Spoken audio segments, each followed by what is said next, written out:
అవతారం అంతా కూడా తాను చెప్పిన మాటను చేసి చూపించేశాడు.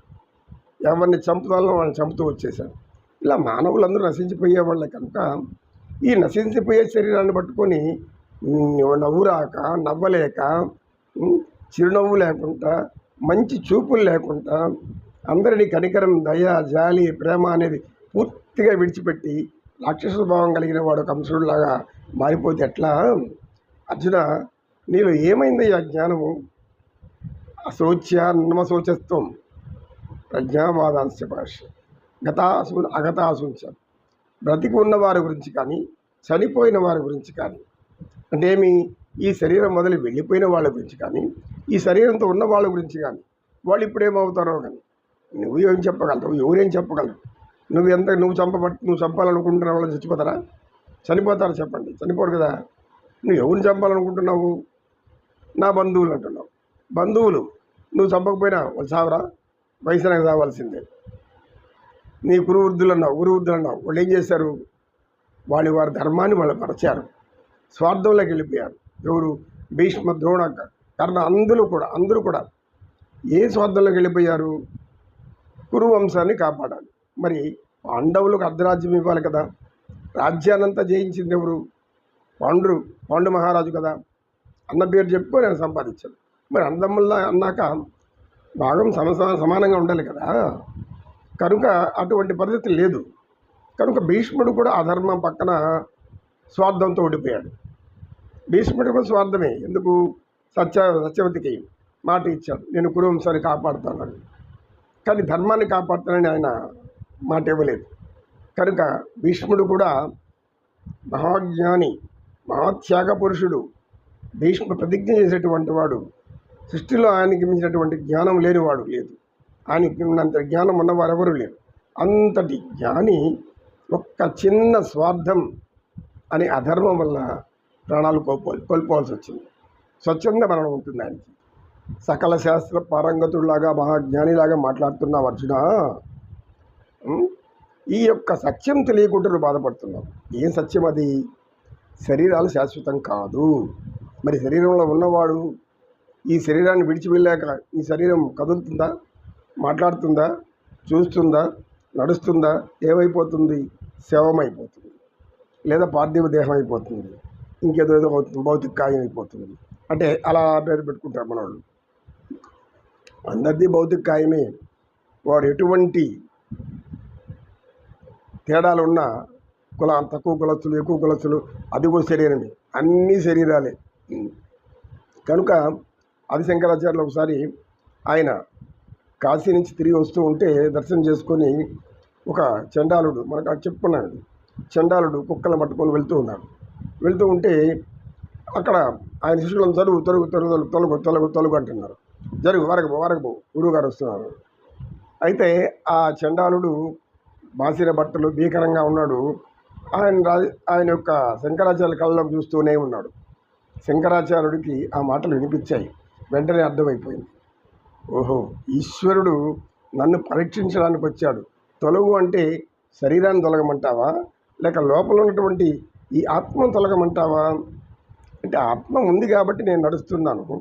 కుక్కలు అన్నిట్లో కూడా ఆత్మ ఉంది. సమం సర్వేషు భూతేషు తిష్టంతి పరమేశ్వరం అంటాడు. కనుక ఈ భగవద్గీత అంతా కూడా సామాన్యులకు జ్ఞానం ఇచ్చి అజ్ఞానంలో బాధపడకుండా వారికి వారు స్వయం కృషితో, స్వయం జ్ఞానంతో, స్వయం ప్రకాశ శక్తితో, ఆత్మవిశ్వాసంతో అందరి పట్ల జాలి, దయ, కరుణ కలిగి ఉండి జీవించడానికి భగవద్గీత అతి ముఖ్యమైనటువంటి బోధన. పరమాత్ముడు స్వయంగా చెప్పాడు, అయ్యా ఎందుకు మీరు అలవంటిస్తారు? మేము పేదవాళ్ళని ఎందుకు పడతారు, తక్కువ కులం ఎందుకు బాధపడతారు? లేదు, జ్ఞానానికి ఎవ్వరు తక్కువ కాదు, జ్ఞానానికి తేడా లేదు.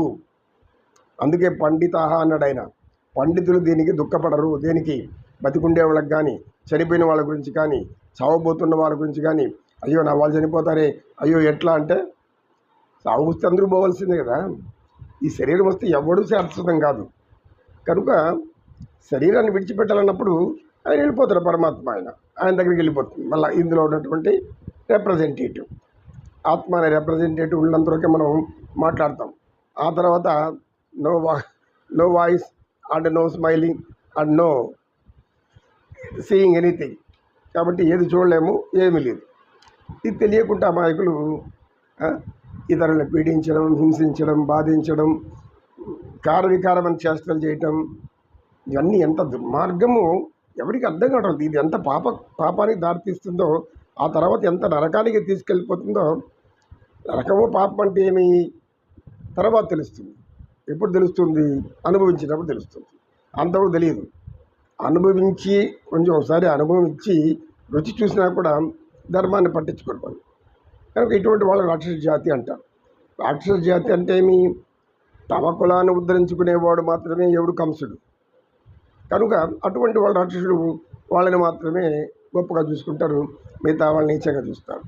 అంటే కులాలు అనేవి మనం పట్టించుకునేదానికి కాదు ఉండేది. కులాలు అని మానవులందరూ సమానంగా ఉండాలని చూడటమే సమసమాన ధ్యేయం, సమసమాజ నిర్మాణం. ఇలా ప్రతిజ్ఞ చేసి రాజు అయిన తర్వాత ఆత్మశుద్ధితో, అంతఃకరణ శుద్ధితో నేను అందరి పట్ల ఏ భేదభావం ఉండదు, నాకు ఎటువంటి వివక్షత ఉండదు, అందరికీ ధర్మంగా పరిపాలిస్తాను, అందరికి కావాల్సిన సహాయం చేస్తాను, ధర్మ పరిపాలన చేస్తాను. ఇది ఏం ధర్మ పరిపాలన అర్జున నువ్వు చేసేది? ఓ అర్జున, కాబట్టి ఇప్పుడేం చేస్తున్నావు నువ్వు? ఈ పనికిరాని కులాలు పట్టుకొని దుఃఖిస్తూ కూర్చున్నావు, పనికిరాని బాంధవ్యాలు పట్టుకొని దుఃఖిస్తున్నావు. ఎవరికి ఎవరయ్యా స్వామి అర్జున అని చెప్పడానికి ఇది అంటున్నాడు. అశోచ నన్వశోచస్వం ప్రజ్ఞావాదాంశ భాషసే గతాసూన్ అగతాసూంచ నాను శోచంతి పండిత. పండితులు ఎవరికి ఏ ధర్మం చెప్తావో ఆ ధర్మం అందరికీ చెందుతుంది. లేదు ఉన్నవారికి జ్ఞానము, లేని వారికి అజ్ఞానం అని చెప్పకూడదు. ఇలా భేదభావాలు ఉంటే అటువంటి వాళ్ళని పండితులు అంటారు. పండిత పుత్ర శుంఠ అంటారు.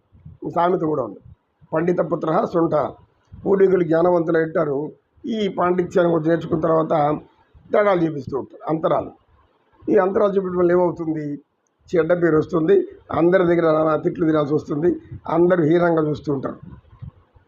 కనుక మంచి ఎప్పుడు కూడా చిరస్థాయిగా ఆ చంద్ర తారార్కం అంటే మీ చంద్రుడు నక్షత్రాలు ఉన్నంత వరకు వాళ్ళ పేరు నిలిచి ఉంటుంది. చేయకుండా జీవిస్తే ఏమవుతుందంటే పరమాత్ముడు మనలో వచ్చి కూర్చుంటాడు. భగవంతుడు ఉన్నాడని పక్కన అర్జునుడు మర్చిపోయాడు కనుకే దుఃఖం వచ్చింది. అరే నా పక్కన ఉండదు సాక్షాత్తు నారాయణుడే, శ్రీమన్నారాయణుడే, ఆయనను మర్చిపోయి నేను ఇలా చేస్తున్నానని ఎంత అజ్ఞానం. అనే జ్ఞానం పూర్తి రసించింది ఎందుకు? నా వారు, నా కులము, నా బంధువులు. అంతటి మహావీరుడు కూడా ఏమైపోయాడు? ఒక పిరికి వాళ్ళలాగా మారిపోయాడు. ఒక మానసిక రోగానికి లొంగిపోయాడు. ఈ మానసిక రోగం చిన్నది కాదు, ఇది చాలా భయంకరమైంది. ఎందుకంటే నా బంధువులు, నా కులమని ఎవడైతే మనసులో పెట్టుకుంటాడో వాడు ఇతరుల చేత ఎప్పుడైనా కూడా నశించాల్సిందే, అంతేగాని గొప్పగా బతకడు. అది నమో కృష్ణ, నమో కృష్ణ, కృష్ణం వందే జగద్గురు.